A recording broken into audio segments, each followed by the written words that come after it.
para falar conosco hoje a doutora Jaqueline Giusti, psiquiatra, mestre e doutora na área de psiquiatria pela Faculdade de Medicina da Universidade de São Paulo. Doutora Jaqueline, primeiramente, boa tarde. Muito obrigada pela sua presença e seja bem-vinda aqui ao Viver é Melhor.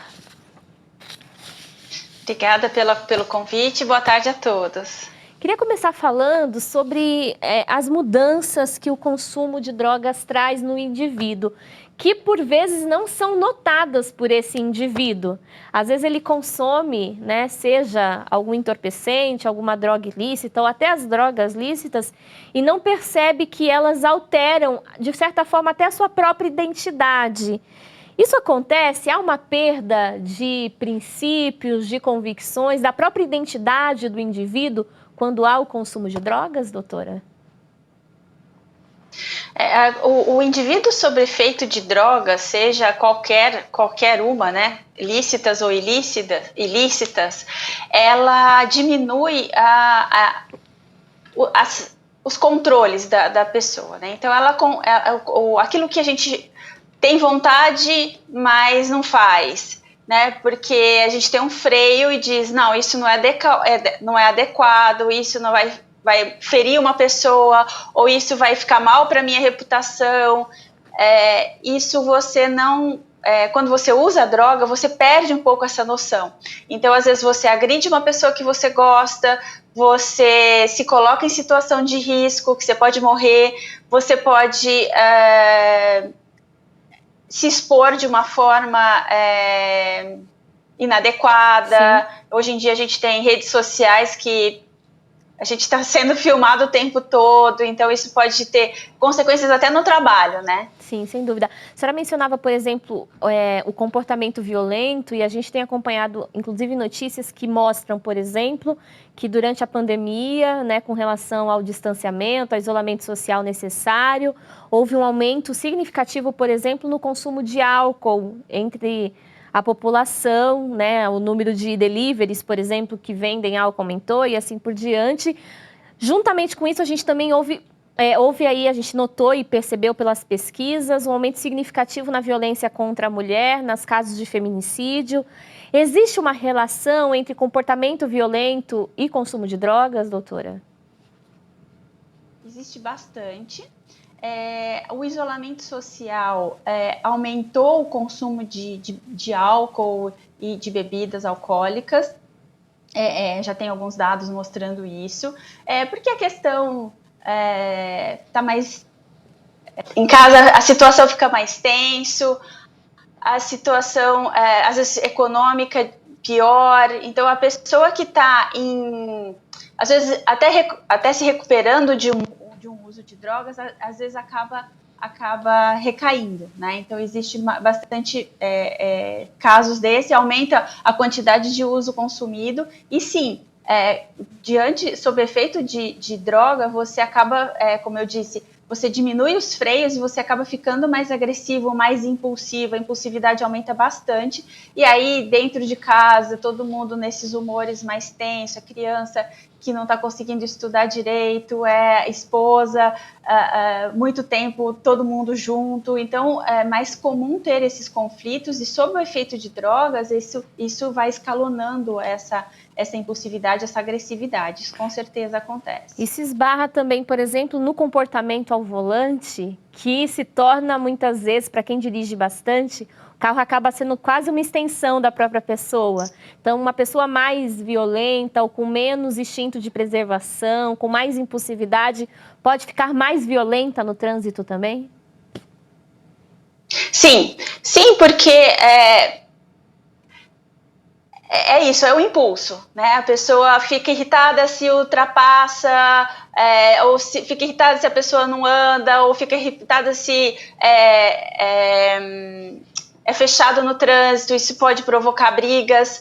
Muitas vezes também acaba correndo mais, perde a noção de quanto tá a velocidade do carro, diminui também os reflexos, então a pessoa, porque quando a gente está dirigindo, a gente precisa ter um reflexo rápido, a gente tem que tentar antecipar o que o outro vai fazer, até para evitar um acidente. E tudo isso fica prejudicado quando você está sob efeito de qualquer droga, né? Sim, por isso que a gente está conversando sobre esse assunto. É importante, né, tratarmos desse tema sem preconceitos, né, com honestidade. Aqui é claro que a gente não quer fazer nenhuma acusação a quem quer que seja, mas vale uma reflexão nossa, né, sobre os nossos hábitos, as nossas escolhas diante de tantas questões que existem. Muita gente, doutora, pode justificar, eu já ouvi alguns argumentos que falam da relação genética ou a propensão genética ao consumo ou de álcool ou do vício da dependência ao tabaco e de próprias drogas mais severas, né, a cocaína e outras mais. Existe alguma relação? Existe um fator genético que pode levar alguém a consumir drogas? Se a gente for pensar em família, existe sim um risco, aumenta o risco genético. Se tem alguém na família que é dependente químico, você tem maior chance de ser dependente químico também. Só que além da carga genética, a gente tem o ambiente, né? Então, o ambiente mais agressivo, um ambiente onde tem mais disponibilidade de droga, tudo isso também aumenta o risco. Então, a gente não só aumenta o risco pela questão genética, mas também pela questão ambiental, pela questão social. Muitas vezes, imagina essa situação de agressividade em casa devido ao uso de drogas, essas crianças crescendo ou com adolescente, eles acabam tendo isso como modelo, embora não seja positivo, mas é o que eles estão aprendendo ali, e aí isso aumenta bastante o risco deles também consumirem mais tarde, né? Até mesmo pelo excesso de pressão, a agressividade, né? Tudo isso pode levar. A normalização da droga, então o ambiente que aceita a droga aumenta o risco dos filhos virem a usar também. Bom, isso é importante. Então, a gente entende aí que existe essa relação, obviamente o fator social ele é extremamente relevante, então um ambiente, né, inibidor desse comportamento dificulta esse acesso, mas pessoas que têm na sua família laços consanguíneos de primeiro grau, assim, que tiveram problemas da dependência química ou da dependência do álcool, precisam ficar mais atentos, doutora, às possibilidades ou às probabilidades de consumo, é isso? Sim, sim. A gente até orienta a família, às vezes atendendo um jovem, quando tem o histórico de uso de drogas, de dependência química na família, a gente alerta o paciente de que ele tem uma grande chance, né? Às vezes ele não está com um consumo ainda problemático, mas a gente sempre alerta para tomar cuidado, né? Porque ele tem o maior risco. Claro. E esse é um ponto importante, doutora, porque por muito tempo o consumo de drogas era discutido apenas no âmbito moral.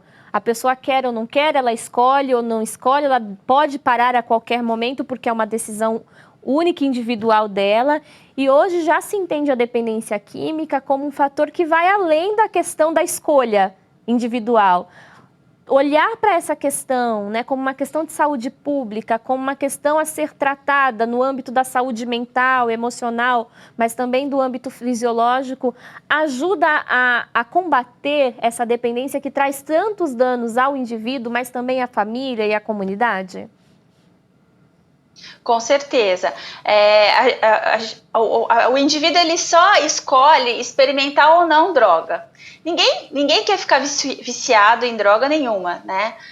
Todo mundo começa a usar uma droga pensando em ter os benefícios que a droga traz. Ou uma sensação de bem-estar, ou pertencer a um grupo, ou para celebrar. São sempre questões mais positivas. Ninguém quer ficar viciado, ninguém quer ficar dependente daquilo. Só que essa questão do quem é que vai ficar dependente e aquele que vai ficar só experimentou e parou, é muito difícil, a gente não tem como identificar. A gente antes, né? Claro, como a gente falou antes, quem tem uma herança genética, a gente já sabe que existe maior risco. Só que existe alcoólatras, existe dependentes químicos em famílias que não tem mais nenhum outro membro dependente. Uhum. Então, existem aí muitas questões que não dá para se definir o que é seguro ou não é, né? Todos nós estamos sujeitos a termos os impactos, né, extremamente nocivos que as drogas trazem à saúde. E aí, doutora, a gente mencionou, por exemplo, no começo da entrevista, eu trouxe alguns dados falando sobre a associação de drogas ilícitas e o volante. Porém, nem todo mundo começa, né, o acesso, o contato com as drogas ilícitas já num primeiro momento. A gente tem ainda socialmente aceito o consumo do tabaco, o consumo do álcool. Isso pode ser, essas drogas lícitas, né, são legalizadas, elas podem ser portas de entrada para drogas mais nocivas ou essas drogas ilícitas, ou isso não tem relação, doutora? Infelizmente tem, né? O que acontece? Quando a pessoa começa a usar alguma droga ilícita, ela começa a aceitar um pouco mais, virar principalmente um álcool que altera seu humor, tem um pouco mais de alteração no seu controle, você acaba aceitando mais, e quanto mais jovem você começa com essas drogas, mais você tem chances de evoluir para outras drogas, né? Porque tem a curiosidade, deixa eu ver o que dá. A primeira coisa que o adolescente pensa quero tomar um porre. Então, ele vai e toma um porre. Daí ele vê o amigo que fuma maconha. Ele ouve histórias de quem fuma maconha, porque é engraçado. Sempre são coisas positivas.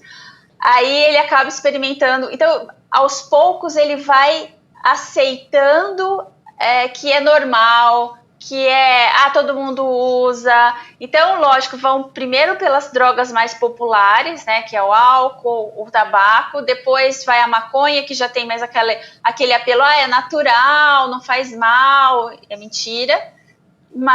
E daí pode ir evoluindo para coisas mais pesadas, como a cocaína, o crack, e aí vai.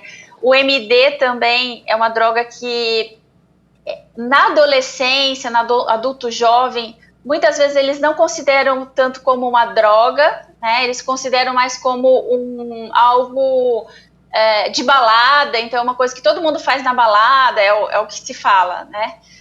Não é que todo mundo que vai na balada usa, é mentira, mas se fala, eles ficam minimizando os problemas, sim, né? Isso todo mundo usa, é normal, eu só uso na balada. A ideia da normalização é inclusive para mostrar ou dar uma falsa impressão de que está tudo bem a utilização e que não é tão ruim quanto alguns dizem, o que não é verdade, porque, como a senhora mencionou, fala-se das supostas vantagens, mas nunca se discutem as verdadeiras desvantagens que os dados, as pesquisas apontam existir.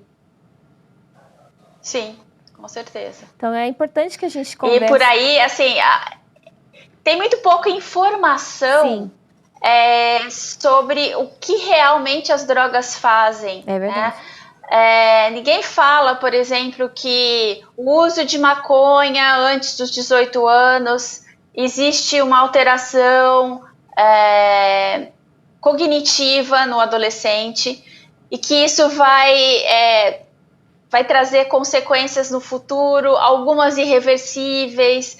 Tem estudos mostrando diminuição de inteligência, maior impulsividade, várias alterações. Isso não é falado, né? A população não tem essa informação, e tem muita informação do que é legal, que é dos amigos, que são extraoficiais, né? De um mercado que ganha dinheiro com isso também, né? Que ganha dinheiro com a venda desse tipo de produto. E é claro que a gente não está aqui para apontar o dedo e falar, nossa, você está fazendo isso, você é o vilão dessa história. Não, de forma alguma. A gente está aqui justamente para passar informação. Muitas vezes... Pode falar, doutora. Muitas vezes essa pessoa que está vendendo é uma pessoa dependente e que está fazendo isso para conseguir a droga. Né? Porque dependendo da droga, ela é muito cara e a pessoa não tem como adquirir essa droga. Então ele vai lá, busca...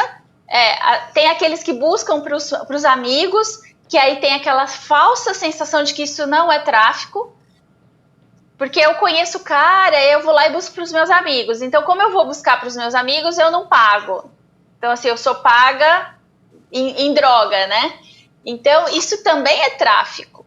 Então, de novo, é a falsa impressão de que eu não estou fazendo nada errado. Mas muitas vezes a pessoa está fazendo isso por causa do vício. Sem dúvida. Estamos falando sobre o consumo de drogas, já falamos da relação desse consumo com, né, uma relação imprudente no trânsito. E essa é uma questão importante, né, porque a direção é algo que demanda extrema responsabilidade. E aliar drogas a algo que envolve, né, a preservação da vida, o cuidado da vida, é muito importante. E essa é uma consciência fundamental, não é, doutora? Que envolve uma consciência de cidadania, mas envolve também uma compreensão de valores, da percepção individual também, de entender que a gente não é nenhum super-herói. Entender que estar no trânsito exige de nós 100%, né, de atenção, de compreensão. A gente vê também outros hábitos, como o uso de celulares, enfim, tudo isso tornando o trânsito um lugar bastante arriscado e bastante perigoso para as pessoas. Então é preciso que a gente pense e tenha mais consciência sobre a nossa responsabilidade no trânsito, não é mesmo? Sim, o carro é uma máquina que ela tanto pode causar danos para o próprio indivíduo que está dentro, né, pilotando essa máquina, mas também com pessoas que estão em outros carros, pedestres. Então, quando você está dentro do carro, é uma responsabilidade muito grande, né? Então é importante que você esteja alerta, é importante que você não esteja com sono, é importante que você não esteja sob efeito de substância, não usar o celular, porque parece que não, mas a gente precisa muito do nosso reflexo enquanto a gente está dirigindo. E qualquer coisa, um acidente acontece coisas de frações de segundo, você não precisa de 1 minuto inteiro para provocar um acidente, né? Aliás, se você tiver 1 minuto inteiro, você consegue evitar. Geralmente os acidentes acontecem porque é muito rápido, não dá tempo de você planejar alguma coisa, ter uma reação melhor. É verdade. Inclusive, nós temos aqui alguns dados de pesquisas que apontam, por exemplo, que dentre os 249 pacientes atendidos no Hospital do Coração, da Unicamp, que sofreram traumas de trânsito, 121 eram jovens e foram socorridos devido a acidentes com motocicleta. E, segundo os especialistas ouvidos pela pesquisa, o uso de substância psicoativa está associado à gravidade maior ou à menor do trauma. Quem tinha, por exemplo, cocaína e álcool no sangue estava mais associado a trauma mais grave. A maioria era composta de homens jovens, com filho e emprego formal, e em decorrência do trauma eles ficaram afastados do trabalho por pelo menos 6 meses. Aí eu ia perguntar justamente sobre essa questão, doutora. Além do impacto em si, além de se colocar em risco e o potencial acidente, o consumo de drogas também pode impactar na gravidade, então, do acidente e nas sequelas que podem vir a acometer essa pessoa? Os dados não mostram, pelo menos até onde eu li, por que essa gravidade, né? Então eu fiquei me perguntando, será que a droga piora a recuperação da pessoa? Mas eu acho que não é por isso, é muito mais porque quando você tem um acidente, quando você se vê numa situação que você tem que tomar uma decisão rápida, a gente tem um instinto de preservação, então a gente tenta desviar, a gente tenta acelerar ou frear mais rápido. Se você está sob efeito de droga, todo esse reflexo está comprometido. Então, provavelmente, você vai muito mais de encontro com aquele objeto, sem tentar retirar. Porque é diferente você bater de frente e você bater de lado. Sim. Né? Então, a lesão que você vai ter se entregando naquele acidente é muito maior do que se você tentar, por mais que seja inevitável, mas você tenta tirar o carro, você tenta correr, se você está a pé, você consegue não ficar no centro do choque. Sim, sim. Né? E se você estiver sob efeito de drogas, eu lembro uma vez um paciente falou para mim assim, eu fui atropelado de bicicleta, né? E aí ele usava maconha. E a gente ficou conversando, aí ele mesmo admitiu, eu tenho certeza que se eu não tivesse usado, eu não teria sido atropelado. É justamente porque a gente não está em plena condição, né, da nossa capacidade, como a senhora mencionou, motora, psíquica, de reação, quando há um consumo de droga associado. Agora, doutora, um dos desafios de lidar com esse assunto é justamente a capacidade de problematizar o assunto. Muitas vezes o paciente ou a pessoa que enfrenta a dependência química não consegue admitir, né? A família percebe, os amigos percebem, a gente entende que precisa haver uma intervenção, mas para essa pessoa, muitas vezes, isso ainda não é visto como uma dificuldade, um problema.